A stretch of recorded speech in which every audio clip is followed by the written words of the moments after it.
여러분 만나게 돼서 반갑습니다. 목사님께서 조금 전에 소개해 주신 대로 저는 필리핀 앙겔레스에서 우리 코피노 사역을 감당하고 있는 조근묵 목사입니다. 제가 처음부터 어떻게 이 많은 사역의 내용들을 어떻게 여러분에게 빨리 전달해서 소개해야 될지 그 양이 너무나 많고 너무나 길고 또 우리 아이들 하나하나 이 스토리가 이야기가 정말 우리가 살면서 듣지 못한 그런 내용들이 너무나 많아요. 이 시간이 지금 저희가 주어진 시간이 15분에서 한 20분 시간인데 제가 한번 최선을 다해서 한번 달려보겠습니다. 네, 저희 앙겔레스 코피노 센터에는요 92명의 아이들이 있습니다. 그리고 가정으로 따지면 75가정이 있습니다. 그 안에는 그 형제, 남매, 그리고 2명, 3명, 한 집안에 아이들이 2명, 3명 있는 집까지 해서 총 75가정입니다. 목사님께서 잠깐 설명해 주셨듯이 한국 분들이 많이 저희 앙겔레스에 와요. 어제도 저희가 오늘 새벽에 2시에 비행기 탔는데 저희 빼고 다 남자들이었어요. 앙겔레스는 거기는 골프가 많이 유명하고 또 여러 가지 이유로 해서 그쪽이 아마 한국 분들이 이렇게 쉽게 오고 갈 수 있는 그런 지역이라 우리 이런 여기에 있는 우리 아이들 같은 이런 아이들이 많이 지금도 계속 만들어지고 있습니다. 그래서 저희는 그 가정들을 하나하나 찾아다니면서 이들에게 단순히 저희 메신저 인터내셔널 파운데이션은 단순히 저희가 돈을 주고 불쌍하니까 먹을 걸 주고 그런 단체가 아닙니다. 물론 그것도 저희가 구제하는 사역도 그 중에 한 부분이지만 이 아이들을 어떻게 하면 신앙 교육을 시켜서 같이 모여서 예배하고 또 같이 모여서 찬양하고 또 저희가 그걸 통해서 성경 암송도 시키고 또 성경 공부도 하고 또 더 나아가서 아이들에게 음악을 가르쳐줘요. 악기를 가르쳐줘요. 필리핀에는 음악 과목이 없습니다. 유치원부터 저 대학까지요. 음악 과목 자체가 없습니다. 악보를 볼 줄 몰라요. 다 그냥 소리를 듣고 그냥 외워서 따라합니다. 우리는 아이들에게 음악을 가르쳐주고 악기도 가르쳐주고 그렇게 해서 저희가 이 한 아이 한 아이를 정말 하나님이 이 시대에 필요한 하나님의 사람으로 여러 측면에서 지원을 해서 온전하게 그냥 내버려 두면 세상에서 이들은 다 버림받고 소외되고 누구도 이들을 귀하게 여기지 않습니다. 그런데 15년 전에 하나님께서 우리 사무총장 목사님과 우리 총장님, 우리 이사장님을 통해서 앙겔레스에 저희 코피노 재단을 만드시고 또 그 우리 목사님과 우리 총장님을 통해서 지금 15년간의 이제 이 일들을 지금까지 해왔습니다. 그 열매들이 지금 이 학생들이에요. 조금 이따 나와서 같이 찬양할 학생들인데 이 학생들이 15년 사역에 이제 서서히 이제 열매를 보고 있는 그런 단계입니다. 15년이 지나니까 이제 열매가 나타나고 있어요.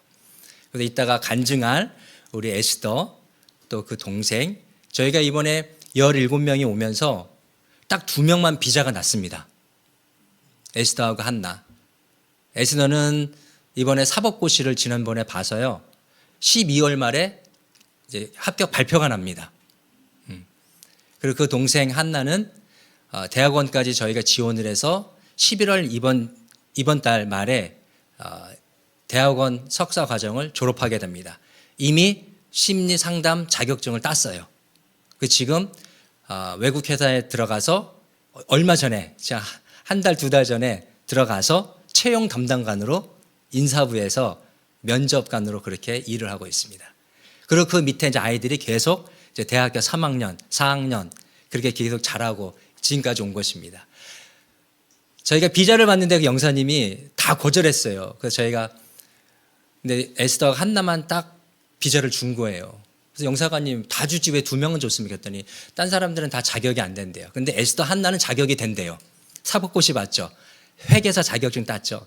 그리고 직장이 있고 심리 상담 자격증을 땄어요. 그러니까 된다는 거예요. 그래서 제가 영사님한테 이렇게 말했죠. 영사님, 저희가 하는 사역이 바로 이런 사역입니다.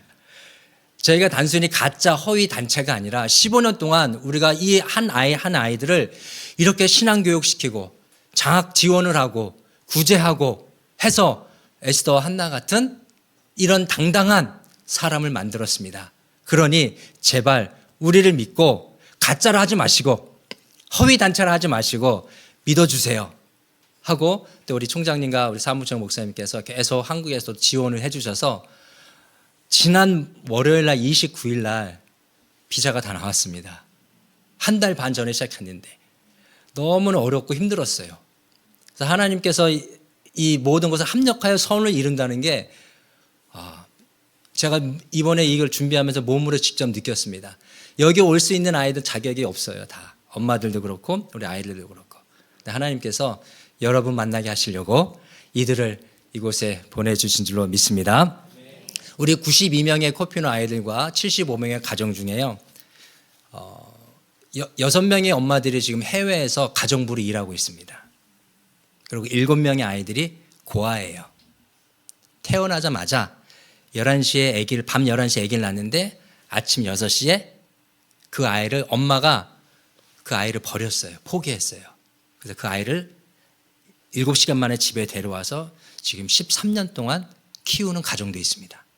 그러니까 이 안에 쌍둥이도 있습니다. 이 안에 쌍둥이도 있는데 이들 중에 이 쌍둥이도 엄마가 태어나자마자 아이를 버려서 다른 이웃이 그를 키우고 있습니다. 그런데 제가 늘 우리 아이들 한 가정을 신방하면서 보면 이렇게 버림받은 아이들을 그 이웃집이 데려다 키워요. 그런데 특징이 있습니다. 이분들이 그 동네에서 가장 가난한 사람들입니다. 그런데 이들은 그 고아들을 데려다가 자기들이 키우면서 자기들은 가정 형편이 좋고 넉넉해서 이 아이들을 키우는 게 아니에요. 이 아이들을 그냥 내버려 두면 필리핀에서 이 아이들이 자라는 환경이 뻔하거든요. 어떻게 될 눈에 선하거든요. 그러니까 이 아이들 데려와서 그렇게 키우고 있습니다. 자기 일반 가정들처럼, 자기 친자식처럼 그렇게 아이들을 키워서 아이들이 지금 이렇게 멋지게 성장해 있습니다. 이 가정 중에 지금 2가정이 그런 가정이 있습니다. 여러분 한번 박수 한번 주시겠습니까? 저희가 신방하면서 이 가정, 저희 75가정을 92명의 아이들 계속 신방하면서 이 엄마들한테 너무나 고맙다고 감사합니다. 정말 이 아이들 이렇게 잘 키워줘서 너무나 고맙습니다. 이렇게 늘 감사 인사를 합니다. 그럴 때마다 이 엄마들이 아니죠. 이웃집 할머니들이죠. 이분들은 자기들이 오래 살아야 되는데, 성인이 될 때까지 이 아이들이 내가 살아야 되는데 늘 그 말씀하면서 눈물을 흘려요. 우리 조금 전에 얘기했듯이 한 아이 스토리가 너무나 기가 막힙니다. 너무나 기가 막힌 이야기들이 너무 많아요. 근데 15년 전에 하나님께서 우리 저 두 총장님과 우리 사무총장 목사님을 통해서 하나님께서 눈을 여게 하셔서 이 아이들을 보게 하셨어요. 그래서 저희가 15년 동안 이 사역을 해오면서 그 모든 열매와 모든 일들이 바로 이 열매로 지금 여러분 앞에 오늘 이렇게 당당하게 서게 됐습니다. 참으로 다시 한번 우리 목사님께, 담임 목사님께 감사드리고요. 오늘 이렇게 말씀을 전할 수 있도록 이렇게 강대상을 또 양보해 주시고 또 말씀을 전하실 수 있도록 해 주신 거 너무 감사를 드립니다. 제가 서두에 이렇게 짧게 우리 코피노에 대해서 이야기한 이유가 있습니다. 그것은 바로 오늘 본문에 있는 것처럼 내 형제 중에 지극히 작은 자 하나에게 한 것이 곧 내게 한 것이다 라는 말씀 때문입니다. 오늘 말씀은 여러분들이 잘 아시듯이 마태복음 25장 재림 때에 어떤 일이 있을 것인가 라는 그 비유로 예수님께서 제자들에게 이렇게 설명하는 그런 내용입니다. 여러분 32절을 보면 이렇게 되어 있어요. 31절에 인자는 지금 예수님입니다. 그러면 32절에 이렇게 되어 있습니다. 32절에 모든 민족을 그 앞에 모으고 각각 구분하기를 목자가 양과 염소를 구분한 것 같이 하여 양은 그 오른편에 염소는 왼편에 두니라, 이렇게 설명을 하고 있습니다. 그러면서 오른편에 있는 사람들에게 예수님께서 뭐라고 말씀하십니까? 34절입니다. 내 아버지께, 다 같이 한번 읽어볼까요? 시작. 그때 임금이 그 오른편에 있는 자들에게 이르시되 내 아버지께 복받을 자들이여 나와 창세로부터 너희를 위하여 예비된 나라를 상속하라. 창세로부터 예비된 나라를 상속받으라. 이렇게 예수님께서 말씀하셨습니다. 그럼 왜냐하면 이들이 무슨 일을 했기에 이렇게 창세로부터 예비된 나라를 상속받으라고 했을까요? 35절, 36절을 같이 함께 읽겠습니다. 시작. 내가 줄일 때에 너희가 먹을 것을 주었고 목마를 때에 마시게 하였고 나그네 되었을 때에 영접하였고 헐벗었을 때에 옷을 입혔고 병들었을 때에 돌보았고 옥에 갇혔을 때에 와서 보았느니라. 계속해서 37절입니다. 여기서부터는 그 오른편에 있는 자들을 뭐라고 부르냐면 의인이라고 불러요. 이렇게 했던 사람, 오른편에 있던 사람을 의인이라고 부릅니다. 그 의인들이 뭐라고 대답합니까? 제가 요약하면 이렇게 말합니다. 주님, 우리가 언제 그렇게 했습니까? 이렇게 말해요. 우리는 주님을 위해서 한 것이 아무것도 없습니다. 이렇게 말합니다. 그랬더니 주님이 뭐라고 말씀하냐면 40절, 우리 40절 다 같이 함께 읽겠습니다. 40절 시작.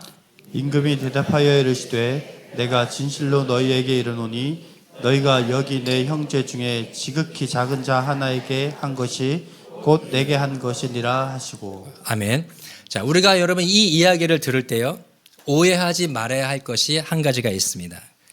그것은 바로 우리가 주님을 위해서 또 누군가를 위해서 무엇을 했느냐 안 했느냐가 영생, 주님이 오실 때 구원받는 조건이 아니라는 것입니다. 그럼 여러분 영생은 어떻게 얻습니까? 우리가 애쓰고 노력하고 땀을 흘리고 힘써야 이 영생을 얻습니까? 아닙니다.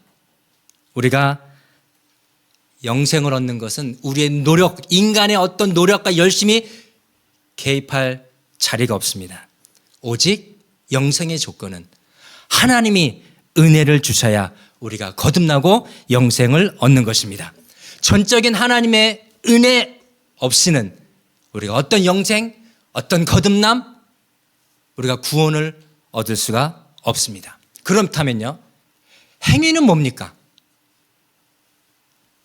야고보 사도가 이렇게 말하죠. 행함이 없는 믿음은 뭐다? 죽은 것이다. 여러분, 이 말은요, 우리가 주님의 은혜로 거듭나고 영생을 얻은 후에 우리가 어떤 무언가의 행위로 오늘 말씀과 연결해 보면 우리 중에 지극히 작은 자에게 행하는 그것으로 그 믿음이 증명되어야 된다라는 그런 뜻입니다. 누구든지 여러분 이렇게 말할 수 있습니다. 나 구원받았습니다. 여러분, 나 하나님의 자녀 됐습니다. 나 영생 얻었습니다. 누구나 쉽게 이렇게 다 말할 수 있습니다. 그러나 여러분, 그것이 진짜인지 가짜인지 어떻게 알 수 있습니까? 야고보 사도의 말에 의하면 어떻게 안다라는 거예요? 행위로 안다라는 거예요. 그 열매로 안다라는 거예요. 다시 말해서 그들의 삶에서 피어나는 예수의 향기로, 그들의 삶에서 맺어지는 성령의 열매로, 오늘 본문식으로 말하면 내 형제 중에 지극히 작은 자 하나를 섬김으로 그 사람이 영생을 얻었는지 못 얻었는지 그것을 알 수 있게 된다는 것입니다. 여러분, 야고보서 2장 14절 17절에 이렇게 말하고 있습니다.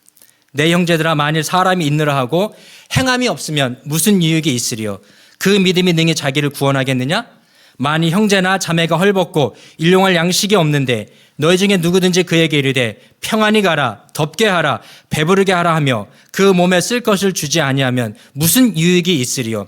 이와 같이 행함이 없는 믿음은 그 자체가 죽은 것이니라. 여러분, 이 말씀은요, 우리가 무엇을 반드시 해야 된다라는 어떤 우리 예수 믿는 사람들에게 어떤 부담감을 주려고 하는 말이 아닙니다. 이 말은 우리 모두가 하나님의 은혜로 영생 얻은 후에 이제 마땅히 영생 얻은 자의 삶 속에서 이런 일들이 아주 자연스럽게 나타나야 한다라는 것입니다. 이해하시겠습니까? 이런 면에서 주님이 우리 구원받은 우리에게 원하시는 것은 여러분 다른 것이 아니에요. 자원하는 심령입니다. 성경에 이 자원하는 심령이, 자원하는 마음, 이 말이 얼마나 많은지 몰라요. 역대상 29장 6절을 보면요, 다윗 왕이 성전을 지을 때요, 모든 백성, 즉 모든 가문의 지도자, 모든 지파의 지도자, 천부장, 백부장, 왕의 사무관, 그리고 백성들까지 모두가 다 금과 은과 보석, 놋과 보석까지 자원하는 마음으로 가져와서 여호와의 곳간을 채웠다, 이렇게 설명을 하고 있습니다. 출애굽기 35장을 보면요, 모세가 성막을 지을 때 백성들이 자원하여 예물을 드렸다라는 말이 있습니다. 고린도후서 8장에 보면요, 예루살렘 교회가 기근으로 교회가 어려움에 빠졌습니다. 이때 마게도냐 교회가 이렇게 표현됐습니다. 저들도 많은 시련과 극심한 가난 중에 힘에 지나도록 자원하여 성도 섬기는 일에 참여했다. 마게도냐 교회 성도들이 그렇게 했다라고 고린도후서 8장에 기록하고 있습니다. 여러분, 이것들이 무엇을 보여줍니까? 구원받은 백성들의 특징은 뭐냐? 바로 자원한다라는 것입니다. 하나님의 교회와 그 안에 있는 성도들이 어려움에 처해 있을 때 그들은 모두가 다 자신들의 힘에 넘치도록 그들은 자원하여 섬겼다, 이렇게 기록하고 있습니다. 왜요? 왜 그들은 그토록 자원하여 힘에 넘치도록 그렇게 섬겼습니까?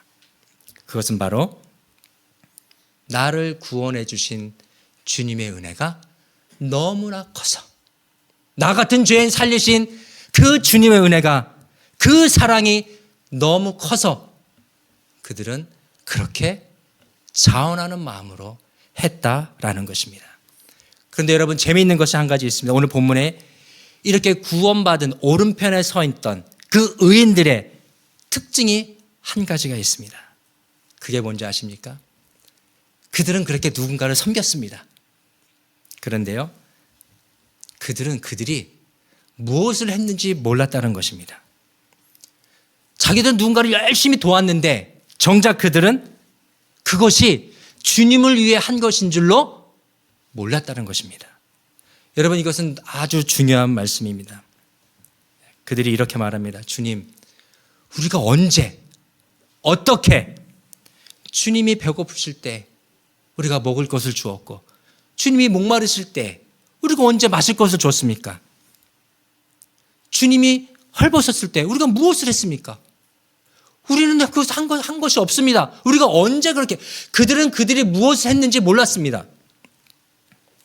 여러분, 이것이 구원받은 자, 영생 얻은 자의 특징이라는 것입니다. 그들은요, 누군가에게 잘 보이기 위해서, 누군가에게 인정받기 위해서 그런 것들을 하지 않는다는 것입니다. 그저 자신들이 하나님의 은혜로, 예수님의 은혜로 그들이 구원받고 영생 얻었다는 그 사실로 인해서 그냥 누군가를 도와줬을 뿐입니다. 그런데 이것이요, 오른편과 왼편, 양과 염소, 의인과 악인을 구별하는 잣대가 되었다는 것입니다. 여러분, 우리는 보통 천국에서 큰 자, 천국에서 큰 상급을 받고 하나님께 칭찬을 받으려면 무언가 크고 위대한 일, 남들이 하지 못하는 일들을 해야 한다라고 생각합니다. 물론 그런 일들을 하는 것이, 그렇게 하면 칭찬받아 마땅합니다.